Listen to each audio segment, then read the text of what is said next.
実はすでにその正体を知っていた。正体？どこだ？ Putain, avec du recul, quand tu t'aimes à leur flow, c'est abominable, hein. Avec du recul, t'aimes à les oreilles de lapin, t'aimes à la petite. Gladius, ça va, j'aime bien. Mais lui, abominable. Le mini short avec le gros Marcel, abominable. Putain, avec du recul, tu sais, on est habitué avec le temps, mais abominable. C'est une abomination. 正体を知っていた。正体？どこだ？掘り起こさなきゃ刺して害のない。 Comment ça, grossophobe? Je te parle de flow, tu me parles de grossophobe. Qu'est-ce que tu racontes, Light? T'as fumé ou quoi? Et Light, il a eu 0 sur 20. Je parle de vêtements, il me parle de grossophobe. En plus, il est même pas gros, c'est un catcheur énorme, full muscle. Qu'est-ce que tu me racontes, frérot? T'as fumé ou quoi?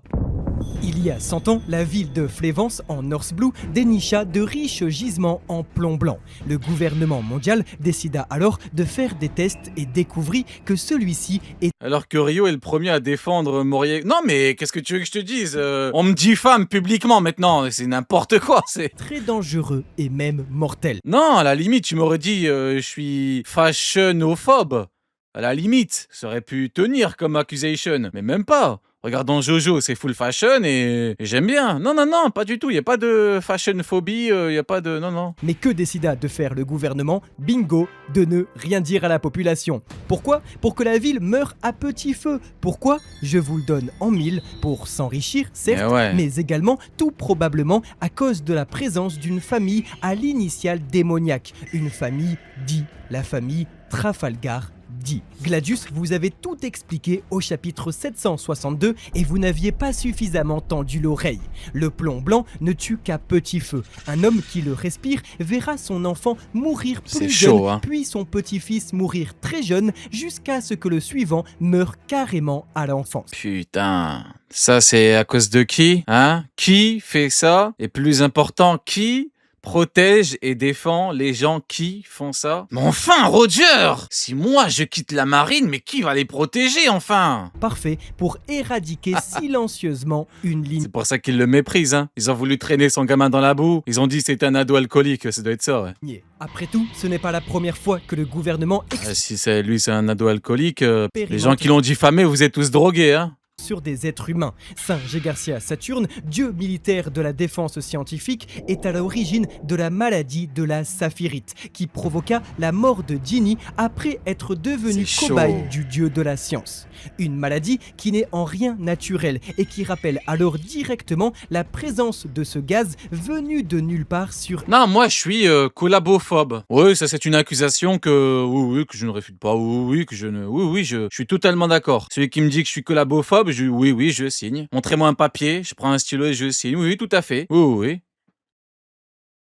Hesperia et qui ne connaît aucun équivalent ni dans l'histoire ni dans le monde. Ginny comme Candel seraient donc toutes deux des cobayes scientifiques, considérés comme des insectes par ces dieux militaires. Pour rappel, le but de l'expérimentation sur Ginny était d'implanter dans un embryon, celui de sa fille Bonnie, un véritable fruit du démon.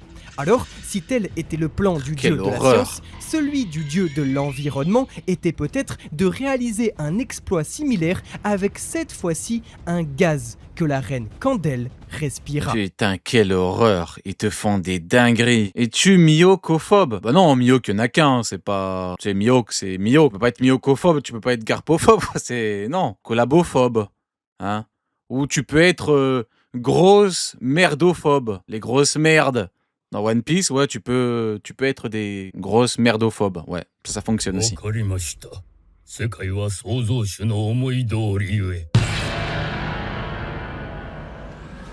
Si le dieu de la science est capable de créer des maladies, qui pourrait donc provoquer une catastrophe environnementale? Est-ce que vous voyez le méchant ici? Oui, c'est bien lui, Saint Marcus Mars, dieu militaire de l'environnement. Le mec a rien compris, il est là. Le coupable Le mec qui se trompe de camp, il est là, le Big Marcus Mars. Tout désigné. Et tiens donc, qui est-ce qui pointe le bout de son bec à la fin du chapitre? C'est RP Collaboration, il est là, le GOAT. Bingo, notre Itsumade préféré. Alors, il est là. L'auteur de One Piece peut s'inspirer des tragédies de notre monde pour créer ses complots gouvernementaux, il peut très bien recommencer. La presse entière s'est emparée du plus mystérieux et du plus tragique fait divers de ces dernières années, Ah. l'affaire du pain qui rend fou. L'affaire du pain qui rend fou. Bizarre. Quand il y avait tout le délire avec Je te méprise avec ce sale collabo de gare, on n'a pas dégainé les archives de l'INA contre les collabos, hein. Là, bizarre, pour du pain puant, du pain des maladies, ça dégaine les archives, hein. La paisible petite ville de Pont-Saint-Esprit a été la Et proie pourtant, il y avait de quoi faire, hein. de ce mal inexplicable qui a frappé près de 200 personnes. Le 15 août 1951, les habitants de Pont-Saint-Esprit en France vont subir l'un des faits divers les plus étranges de notre histoire. En plein été, un village entier sombre dans la folie et aujourd'hui encore, personne ne sait exactement pourquoi. Après avoir mangé du pain de leur boulangerie, les habitants tombèrent malades. Après, si le boulanger met n'importe quoi dans son pain, il faut aller le pull-up. Au bout d'un moment, il faut lui envoyer le... Je sais pas si vous voyez, je crois que c'est le préfet. Non. C'est qui est en charge de faire les trucs sanitaires et tout, dans les kebabs, dans les restaurants et tout, dans les boulangeries? Il les ficha, ils mettent des photos. C'est le préfet? C'est ça? Est-ce que c'est le préfet qui les ficha à chaque fois? Les kebabs, les sandwicheries et tout. Je crois que c'est le préfet. Après, c'est le préfet qui doit s'en occuper, là, hein. Très rapidement, les symptômes dépassent la simple intoxication alimentaire. On observe des hallucinations terrifiantes, des crises de panique, des délires psychotiques, des convulsions, des tentatives Ah, le frérot, il a mis de la drogue dans son pain. Il faut le pull-up, le boulanger, là. Non, mais de qui se moque-t-on? de suicide, des comportements violents et incohérents. Des témoignages rapportent même avoir vu des monstres, des Oui, ils ont vu Belzébuth aussi, ouais, ça doit être ça. Ouais. Soit tout le monde est complice, soit il a mis de la drogue dans le pain. habitants sautent par les fenêtres ou se jettent dans le Rhône. Ouais, vous avez pas l'impression d'abuser, les mecs? Vous jetez dans le canal et tout, non mais franchement. 7 morts, 250 blessés 8 morts. et 50 personnes internées en psychiatrie Je d'urgence. pète ma bière. C'est juste lunaire. La Lubellule. théorie la plus connue serait un empoisonnement dû à l'ergot de seigle, une contamination de la farine par des champignons dont les effets sont proches du LSD. Mais le mystère n'est pas encore résolu et la théorie du complot la plus en vogue du moment fait le tour de la France. En réalité, le village aurait servi de cobaye sans son consentement aux recherches top secrètes de la CIA. D'accord. Et si la CIA avait drogué le pain maudit? Ok. Putain, en termes d'incident diplomatique, là, on est bien. Hein. Là, c'est limite une déclaration de guerre. Tu drogues tout un village d'un pays censé être allié. Ah, c'est chaud, là, le pain maudit. Sur le Après, pourquoi pas, hein, mais c'est... LSD durant Après, attends, c'était quoi? C'était en 51? C'était juste après la guerre? la guerre froide. Les Américains auraient empoisonné l'eau du village. Oui, ça prête à sourire, mais en attendant, c'est une très bonne source d'inspiration pour écrire une histoire. L'attaque des Titans le prouve. Ah, papa. On les connaît, ça va nous dégainer. Spoil sur spoil, on vous a dit, bordel de merde, 2026, tu fais une vidéo One Piece, tu parles pas d'autres mangas, bordel de merde, ou en tout cas, tu fais gaffe à pas spoiler les gens, on n'en peut plus. Empoisonné. Tiens donc. Et quelle fut la première phrase de Alors aujourd'hui, je vais vous faire une vidéo sur Roronoa Zoro. Avant de démarrer la vidéo, vous voyez à la toute fin de Dragon Ball, à la toute fin, la toute dernière case de Dragon Ball, vous la voyez? Ah, vous la voyez pas? Normal, vous n'avez pas lu, je vais vous la montrer. Brook après l'attaque? Minou peuvent-ils encore respirer? On vous le donne en mille, l'arme qui a décimé tous les Rombars pirates serait le même nuage toxique qui a tué la reine Ok. d'Hesperia. C'est tout comme si le gouvernement venait finir le travail avec la même arme chimique que 10 ans plus tôt. Mais dans ce chapitre se trouve également quelque Putain, l'arme biologique, elle est violente, hein. chose qui fait rentrer cette tragédie dans une dimension bien plus terrifiante. Putain, la vidéo, elle est full complot, full problème, full on empoisonne les gens, tu me touches, je t'empoisonne. Et ce quelque chose, c'est cette phrase.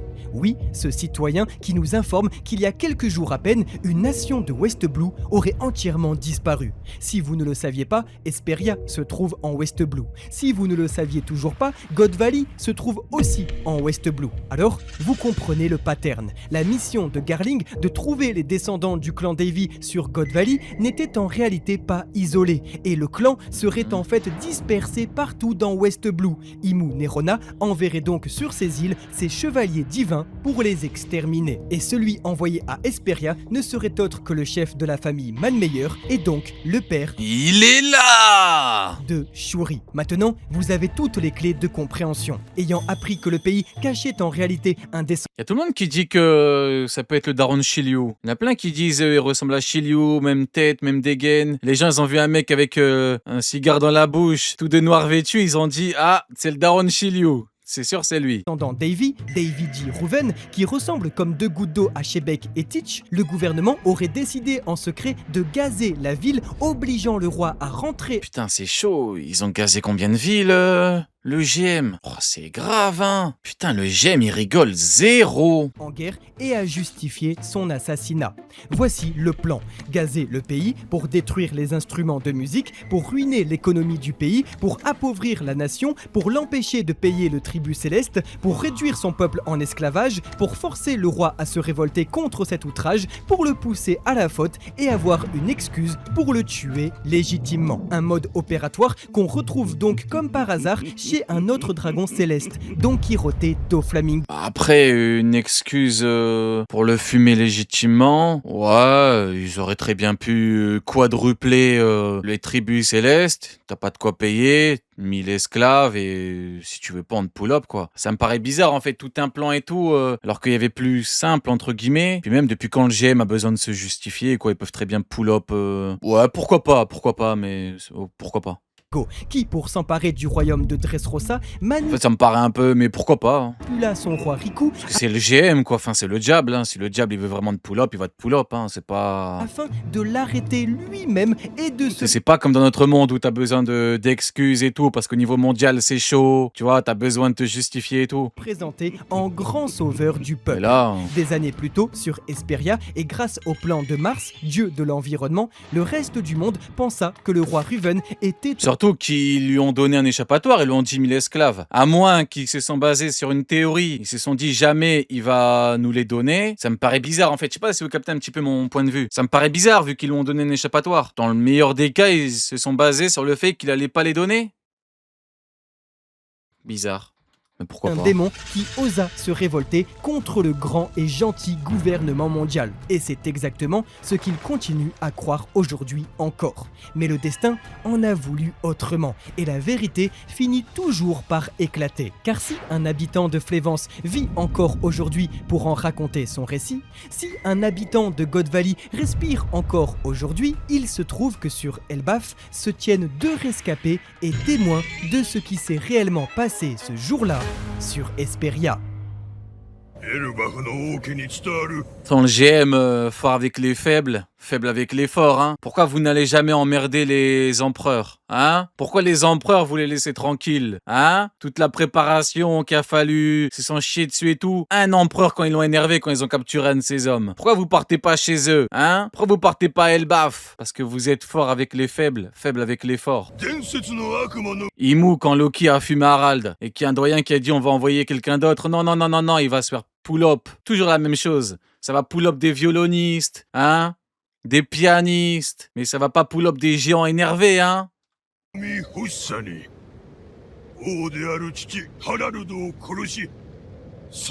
Elbaf Prime, t'as quoi? Loki, Harald, Ragnir. T'imagines ou pas l'équipe? T'imagines l'équipe de bâtards ou pas? Harald, Ragnir, Loki. Qui fait quoi? Allez, qui fait quoi? Non, c'est abusé. Ça